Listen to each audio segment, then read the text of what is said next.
हाँ, मैं उसे एक बार हवालात में देखना चाहती थी। लेकिन मुझे तो ऐसा लगता था कि तुम्हें उससे मोहब्बत है। मुझे तो लगता था तुम उससे मोहब्बत करती हो।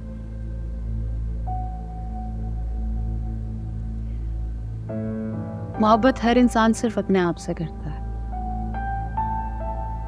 जो शख्स इस्तेमाल करके टिश्यू पेपर की तरह डस्टबिन में फेंक दे।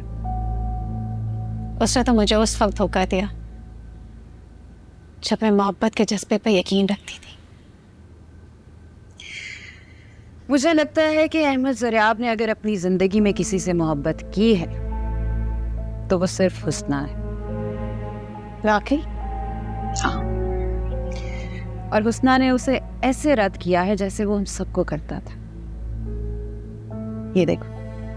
हेलो फ्रेंड्स, पिछली कई सारी वीडियोस में जो बातें मैं आपको ढके छुपे अल्फाजों में कहने की कोशिश कर रही हूँ, वो सारी बातें आज मैं आप लोगों को खुलकर बताऊंगी।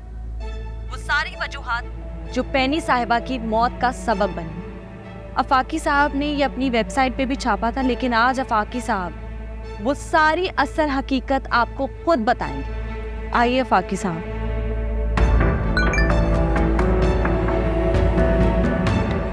मैं मजबूर था उस ताल्लुक की वजह से जो मेरा मरहुमा के साथ था।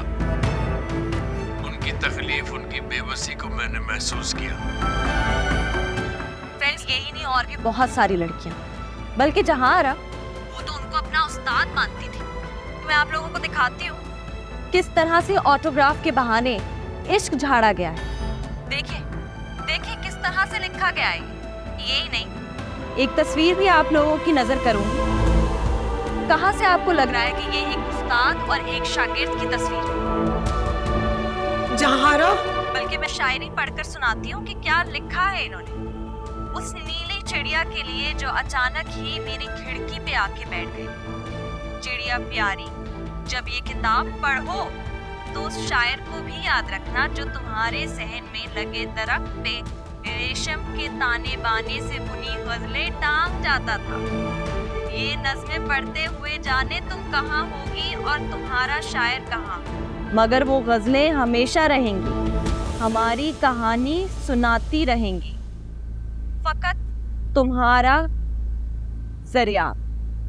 अब आप मुझे ये बताइए कि पहले तो इनके यही खुशबू में बसे अल्फाज होते हैं, फिर गुफ्तगू वहां पहुंचती है जहां मरहूमा के साथ पहुंची थी, और फिर जब दिल भर जाता है तो ये वही सलूक करते हैं जो इन्होंने मरहूमा के साथ किया था।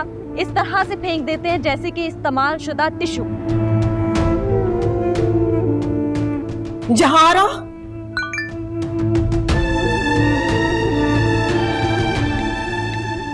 रविशंदा, जरा ये देखो, मुझे एसएचओ ने भेजा है।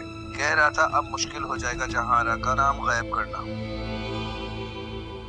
ये क्या हो रहा है? बच्चियों पे नजर रखते हैं, नादान होती हैं, मुश्किल में फंस जाती हैं। जा